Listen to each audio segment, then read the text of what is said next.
so call me diversity. Many tongues, but one entity, many plights, one tenacity, and I may be marred by your complexity, but I am found in simplicity, natural, asili. And see, you need unclouded eyes to see me. Liberated minds to think me, and not the ignorance that tries to deride and then hold me up to scrutiny. See, you cannot chain me with your mediocre prophecy. This is unbounded potential. It's elemental, really. I was made to be free. Uhuru. So look closely and see the dance of liberty, and then call me melody. And allow me to sing in my own key, and don't assume that your song or tune is for me, because my music is transcending and not for condescending ears who would think themselves a little too high because I am lucky, like Dube, not to have the time to worship humankind. And like Miriam Makeba, I stand and say, west wind, blow gently for the souls of yesterday. Because within me, soldiers lay.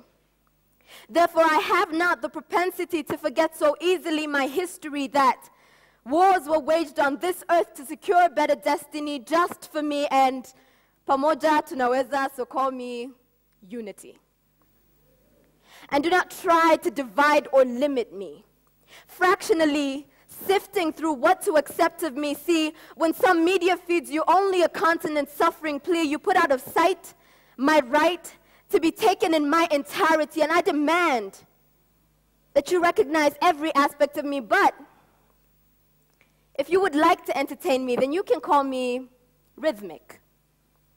Because at my core is the beat of djembe drums, intrinsic ululations, and songs of hums, because sometimes words can't capture me, but the music's enough to enrapture me. And if you truly understand my identity undefiled, then call me wild. Untamed, famed, pure and sure, like the lion. Simba, secure. Black and white streaked like the zebra, and fast but a wounded cheetah. And you may also call me dynamic, because my pulse, it's found in the seemingly chaotic markets and roads, bickering and bargains, traffic and go-slows, highways and rough roads, tin roofs and skyscrapers, strongholds, matatus and 4x4s, narrow-laned corridors and golden floors. Are you listening? And are you prepared to believe? And though it may be difficult to conceive, I wear my heart on my sleeve, and my mind is set on shoulders strong enough to give reason for my pride. I just wish they were a little bolder, because all I really need to do is stop shrugging and trading responsibility for pity. Because in words Kagame once said, I prefer trade to aid, opportunities to donations, consistency to occasions. This is the tug of war, so call me struggle. As I attempt to smuggle in hope and untangle the rope that sometimes threatens to strangle the breath from me, the burden of past injustices and present fallacy, and the skewed representation of my identity, and the few who would have the audacity to act corruptly in claims that they do it for me, paradoxically, because, see, my conscience, it exists innately, and justice and iniquity can exist simultaneously, but I live for the future possibility, so call me victory, ushindi.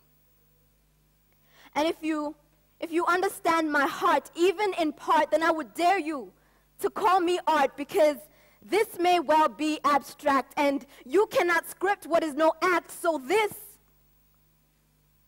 is for those of us who don't understand that this land, it cannot be contained or defined by whatever simplistic categories that exist in our minds. See, they simply will not do for me. So call me heresy.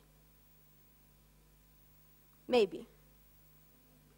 Or call me poetry, even though words alone cannot claim me. Or call me beauty if you understand and care to name me. Or, alternatively, just sit back and allow me to introduce me.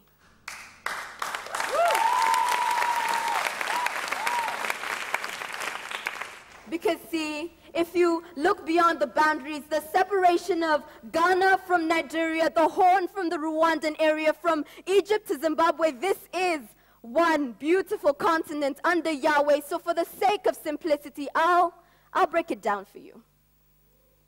And you can call me Africa.